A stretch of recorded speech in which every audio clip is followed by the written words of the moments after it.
Drop down list पर ये मेरा सेकंड वीडियो है। इससे पहले मैंने एक वीडियो और बनाया हुआ है, सिंपल ड्रॉप डाउन लिस्ट कैसे बनाते हैं उस पर। यदि वो वीडियो नहीं देखा है, आई बटन के क्लिक पे यहाँ पे मैं लिंक दे रहा हूँ, आप वहाँ जाइए और जाकर उसको देख लीजिएगा। ठीक है। तो आज मैं आप लोगों को कंडीशनल ड्रॉप डाउन लिस्ट कहूँ या दूसरे शब्दों में इसको डिपेंडेंट ड्रॉप डाउन लिस्ट कहते हैं। कैसे, देखिए यहाँ पर देखिए कैटेगरी और डिवाइस नाम को मैंने दो का नाम लिया हुआ है। अब जब मैं यहाँ पे कैटेगरी, देखिए यहाँ पर मैंने इनपुट डिवाइस, आउटपुट डिवाइस और बोर्ड डिवाइस ऐसे मैंने कैटेगरी दिया हुआ है। जैसे आप लोग फॉर्म वगैरह भरते हैं वहाँ पर भी दिखेगा। पहले आप क्या करते हैं, पहले कंट्री सेलेक्ट करते हैं, कंट्री के आधार पर फिर वहाँ का जो है आप स्टेट सेलेक्ट करते हैं, है ना। जैसे इंडिया करते हैं, फिर इंडिया करेंगे तो इंडिया का जो जितने भी स्टेट है वो आता है। फिर आप स्टेट सेलेक्ट करते हैं तो फिर कौन कौन से डिस्ट्रिक्ट आता है। एग्जाम फॉर्म भरते हुए आपने ऐसा देखा होगा। कंडीशनल अपना ड्रॉप डाउन लिस्ट कहते हैं। तो देखिए जैसे ही मैं इनपुट डिवाइस सेलेक्ट करूंगा तो यहाँ पर जितने भी इनपुट डिवाइस होते हैं, आप सबको पता ही है, कीबोर्ड है, माउस, ये देखिए ये सब प्रदर्शित हो रहा है। ये आपका ड्रॉप डाउन लिस्ट है।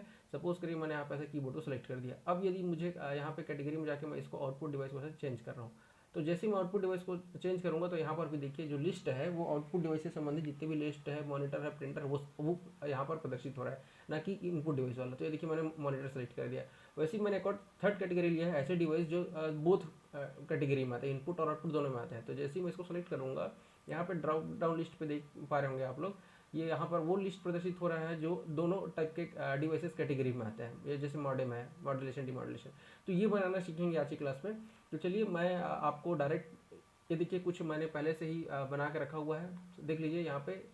तो इनपुट डिवाइस, आउटपुट डिवाइस और ये बोथ डिवाइस, ये तीन कैटेगरी है। आपको ये कहीं ना कहीं आपको अपने एक्सेल शीट पे तो रखना ही है। मैं यहाँ पे सामने रखा हुआ हूँ। इस शीट पे मैंने क्या कर दिया था, उसको हिडन में रखा था, जितना बस काम का था वो मैं आपको दिखा रहा था। ठीक है।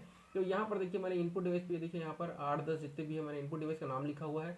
वैसे आउटपुट डिवाइस का नाम लिखा हुआ है। आप अपने मन से कुछ भी बना सकते हैं। और यहाँ पर ये बोथ डिवाइस के लिए मैंने एक लिस्ट बना के रखा हुआ है। ठीक है। और कैटेगरी में मैंने इसको दो ही कैटेगरी में बांटा। एक कैटेगरी जिसमें मैं आपको इनपुट, आउटपुट और बोथ करूंगा, और यहाँ पे वो डिवाइस का नाम प्रदर्शित होगा जो जिस प्रकार का कैटेगरी आप सेलेक्ट करने वाले हैं। तो सबसे पहले देखिए मैंने प्रीवियस वीडियो में बताया था कि जो लिस्ट आप लोग बना रहे हैं, इस लिस्ट का आप क्या कर दीजिए, नाम दे दीजिए। तो एक तरीका मैंने आपको लास्ट वीडियो में बताया था, आज एक मैं नया तरीका बताऊंगा। एक तरीका होता है राइट क्लिक करिए और यहाँ पे नेम एज रेंज होता है। ये तरीका आपने सबने देख लिया और प्रैक्टिकल भी कर लिया होगा, ये मान के चलता हूँ। दूसरा तरीका देखिए, यहाँ पर आपके जो होम मेन्यू है, जो मेन्यू बार है वहाँ पर होम, इंसर्ट, पेज लेआउट, यहाँ पे फार्मूलाज में चले जाइएगा। यहाँ पर आप देख लीजिए डिफाइंड नेम्स नाम का एक सेक्शन आता है, यहाँ पर आप नेम मैनेजर में चले जाइएगा। ये देखिए पहले से कुछ नाम है, इसको मैं क्या करता हूँ यहाँ से डिलीट कर देता हूँ। मैं नया आपको बना के दिखाता हूँ कैसे करना है। तो ये देखिए कैसे आया, मैं एक बार फिर से रिपीट करूँ क्या। चलिए ये देखिए आपको क्या करना है, फार्मूलाज नाम का मेन्यू, वहाँ जाना है, नेम मैनेजर में जाना है और एक एक करके आपको न्यू करके इंसर्ट कर दिए। चलिए मैं न्यू करके क्या करता हूँ, एक एक जितने भी लिस्ट बना हुआ है उन सबको कैटेगरी में बांट देते हैं। तो चलिए सबसे पहले हम क्या करते हैं, मुझे कैटेगरी में क्या चाहिए, ये आपकी जो तीन जो आपको दिख रहे हैं, इनपुट डिवाइस, आउटपुट डिवाइस और बोथ, ये तीनों चाहिए मुझे। तो मैं यहाँ पे क्या कर देता हूँ, इसका नाम ही लिख देता हूँ कैटेगरी। ठीक है, ताकि आपको नाम याद रखने में भी आसानी हो। कैटेगरी मैंने नाम दे दिया और यहाँ पर मुझे जो रेंज चाहिए उसको मैं सेलेक्ट कर लेता हूँ। तो देखिए पहला पुराना वाला मिटा देता हूँ यहाँ से। और ये देखिए मैं ये जो मुझे तीन जो कैटेगरी है उसको मैंने यहाँ पे सेलेक्ट कर लिया है। और सेलेक्ट करने के बाद यहाँ पे मैं ओके कर देता हूँ। ठीक है। सेकंड फिर से न्यू कर लीजिए। अब यहाँ पर देखिए मुझे इनपुट डिवाइसेस के जितने भी नाम है जो लिस्ट मैंने बनाया है उसको यहाँ पे, तो मैं इसको सिंपल इनपुट ही लिख देता हूँ ताकि मुझे याद भी रहे कि मैंने क्या नाम दिया था। तो उसको इनपुट ही लिख दिया। और रेंज सेलेक्ट करना है तो ये देखिए आपका A3 से लेके A13 तक है। ये देखिए मैंने इसको सेलेक्ट कर लिया है। ऐसे ही सेलेक्ट करेंगे, ओके करते जाइए। फिर से न्यू करना है, न्यू कर लीजिए। मुझे सेकंड क्या चाहिए, आउटपुट डिवाइस का नाम चाहिए। देखिए मैंने यहाँ पे आउटपुट लिखा। मैं यहाँ पे जो पहले से रेंज बाय डिफॉल्ट है उसको हटा देता हूँ और मैं यहाँ पे मॉनिटर प्रिंटर वाला जो कॉलम है आपको, उसको मैं जहाँ तक उसको सेलेक्ट कर लेता हूँ। ओके कर दिए। नेक्स्ट आपका क्या है, बोथ है, तो इसको भी आप क्या करिए, वैसे ही नाम दे दीजिए, बोथ लिख दीजिए। और यहाँ पर फिर से आपको क्या करना पड़ेगा, रेंज सेलेक्ट करना पड़ेगा। तो ये देखिए मैंने इसको ऐसे सेलेक्ट कर लिया है। क्लियर है क्या। तो ये देखिए मैंने यहाँ पर आपका तीन कॉलम है, इनपुट डिवाइस, आउटपुट डिवाइस और बोथ के लिए। तो इनपुट, आउटपुट, बोथ, और ये जो मैंने कैटेगरी में बांटा उसके लिए। तो इस प्रकार से ये अपना आपका नेम मैनेजर से जो है आपने जितने भी आपके कॉलम है जो भी आप यूज़ करने वाले हैं ड्रॉप डाउन लिस्ट में, उसका नामकरण कर दिए। क्लोज कर दीजिए। अब यहाँ पे हम बात करेंगे वैलिडेशन की। तो सबसे पहले मैं यहाँ पे कैटेगरी में देख लीजिए वैलिडेशन कहाँ से रहता है, डेटा वाला आपका जो मेन्यू, वहाँ डेटा वैलिडेशन में जाना रहता है। उसके बाद आपको डेटा वैलिडेशन को सेलेक्ट करना रहता है। क्लियर है क्या। यहाँ पर तीन पार्ट है, इसके बारे में मैंने एकदम डिटेल से चर्चा किया हुआ प्रीवियस वीडियो में। तो यहाँ पर मैं ज़्यादा टाइम नहीं लूँगा आपका। एनी वैल्यू में जाकर आपको लिस्ट सेलेक्ट करना रहेगा। यहाँ पर आपको क्या सेलेक्ट करना है, तो अभी मैंने नामकरण कर दिया है। यहाँ पे आपने इन तीनों को मुझे दिखाना है। तो मैं यहाँ पर डायरेक्ट क्या करता हूँ, नाम लिख देता हूँ। तो मैंने क्या नाम दिया था आपको तो याद होगा, कैटेगरी नाम दिया हुआ है। तो ये देखिए मैंने कैटेगरी सेलेक्ट कर लिया। आप चेक करना चाहे तो चेक कर सकते हैं। देखिए तीनों नाम आपको दिखाई दे रहा है, इनपुट डिवाइस, आउटपुट डिवाइस और बोर्ड डिवाइस। ठीक है। तो यहाँ पर जो भी सेलेक्ट करेंगे उसका उससे संबंधित आपका जो लिस्ट है ये वाला, जैसे इनपुट करें तो ये वाला लिस्ट आपके सामने दिखना चाहिए। और आउटपुट करें तो ये दिखना चाहिए, और बोथ करें तो ये दिखना चाहिए। ठीक है, यहाँ पर सेलेक्ट कर लीजिए जहाँ पर आपको चाहिए। डेटा वैलिडेशन में चलते हैं, वैलिडेशन कर लीजिए। यहाँ पर इंपॉर्टेंट चीज़ है उसको नोट करना है आपको। यहाँ पर हमारा जो कंडीशन है वो डिपेंड करता है यहाँ पर जो भी आप कैटेगरी सेलेक्ट करेंगे। ठीक है, तो यहाँ पर आपको लिखना पड़ेगा इनडायरेक्ट। ये आपका कोड है भाई, इसको आपको याद रखना है। इनडायरेक्ट करना है, फंक्शन का नाम है। और यहाँ पे उस एड्रेस को सेलेक्ट करिए जहाँ पर आपने कंडीशन दिया हो। जैसे देखिए मेरा ये जो डिवाइसेस वाला है वो डिपेंड करता है कैटेगरी पर। तो कैटेगरी पर जो इनपुट सेलेक्ट करेंगे आप, उसके आधार पर यहाँ पर डिवाइस प्रदर्शित होगा। तो उसका एड्रेस क्या है आपका, D4 में है।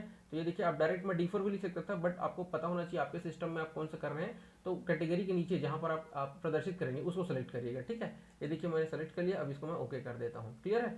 अब ये देखिए जैसे मैं यहाँ पर इनपुट किया है, तो यहाँ पर इनपुट से संबंधित ये देखिए आपका जो, ये देखिए यहाँ पर भी देख रहे हैं कीबोर्ड माउस वाला लिस्ट प्रदर्शित हो रहा है। ये देखिए भाई आपका ड्रॉप डाउन लिस्ट बन गया है। कीबोर्ड सेलेक्ट कर दीजिए। यदि आपको क्या करना है, आपको आउटपुट प्रदर्शित करना है, तो देखिए आप आउटपुट कर लीजिए, यहाँ पर जाइए और यहाँ पर आप इसको प्रिंटर कर लीजिए। क्लियर है। और यदि आपको इनपुट आउटपुट देख लिया, बोथ की बात करें, यदि बोथ करते हैं आप, तो यहाँ पर देखिए बोथ के लिए हमारा क्या है, मॉडेम टच स्क्रीन, जो यहाँ पर मैंने मेंशन किया हुआ है। एक सबसे ज़रूरी और अहम चीज़ क्या है, देखिए हम लोग जो बेसिक जो शॉर्टकट तरीका कहें या बेसिक तरीका कहें, जैसे हमको कोड को कॉपी करना रहता है तो हम क्या करते हैं, यहाँ पे कर्सर को ऐसे लेके जाते हैं। ये देख लीजिए आपका जो प्लस साइन हो चेंज हो जा रहा है, जिनको नहीं पता है वो मैं बता दूं। और हम ऐसे कोड को कॉपी करने के लिए यूज़ करते हैं। तो यहाँ पर देखिए आपका कोड तो कॉपी हो गया है यहाँ पे बस, बट सबसे अहम चीज़ क्या है, देखिए बहुत सारे लोग इस पर गलती कर सकते हैं, इसलिए मैं बता रहा हूँ। ये देखिए यहाँ पर कोई दिक्कत नहीं है, आपका कैटेगरी तो आ रहा है, बट हम जो यहाँ पर जो इनडायरेक्ट कोडिंग कर रहे हैं, तो यहाँ पर मेरी जो कोडिंग है क्या है कि जो D4 में है उसके उसके आधार पर यहाँ पर आउटपुट आए। बट यदि मैं यहाँ पर इस कोड को कॉपी करूँगा, तो मैं आपको करके दिखा देता हूँ जो कॉमन मिस्टेक लोग कर सकते हैं। देखिए यहाँ पर मैंने देखिए आउटपुट डिवाइस सेलेक्ट किया हुआ है, और आउटपुट डिवाइस के लिए यहाँ पर जो होना चाहिए, जैसे देखिए मॉनिटर वगैरह ये सब प्रदर्शित हो रहा है। ठीक है, अब ये इसके आधार पर आप यहाँ पे कंडीशन लगा दी, क्योंकि इसका कोड को आपने यहाँ पे कॉपी किया है।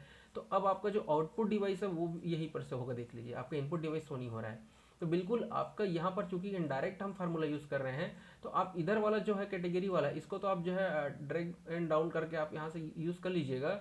बट यहाँ पर यदि आपको करना होगा तो आपको इंडिविजुअल सबके लिए अलग अलग करना पड़ेगा। ये चीज़ आप ध्यान रखिएगा। जैसे देखिए मैं यहाँ पे करके दिखा देता हूँ आपको। यदि आप चाहते हैं कि यहाँ पर तो इसका आउटपुट किस पर डिपेंड होना चाहिए, इसके पहले जहाँ पर आप लिस्ट को सेलेक्ट कर रहे हैं, कहाँ पर D5 पर, यहाँ किस पर डिपेंड करेगा, D6 पर, और ये D7 पर, और ये D8 पर, मतलब जितना ज़्यादा आप यूज़ करना चाहें। ठीक है, तो आप यदि कम से कम 3 कैटेगरी है तो 3 के लिए यूज़ करना चाहते हैं, तो देखिए मैं 3 के लिए कर देता हूँ। यहाँ पर आपका इनपुट के लिए कर देता हूँ, यहाँ पर आपका आउटपुट के लिए कर देता हूँ, और यहाँ पे आपका बोथ के लिए कर देता हूँ। ठीक है, तो जैसे ही आप यहाँ पे इनपुट के लिए सेलेक्ट कर रहे हैं, तो चलिए देखिए यहाँ पे तो कीबोर्ड आ जाएगा, और हमने अभी तो यहाँ पर कोड नहीं लगाया है। तो चलिए हम सेम वही कोड है, उसको मैं रिपीट कर देता हूँ। किसी प्रकार का कोई कन्फ्यूजन ना हो, कोई सेकंड वीडियो आपको ना देखना पड़े, इसलिए मैं ऐसा कर रहा हूँ।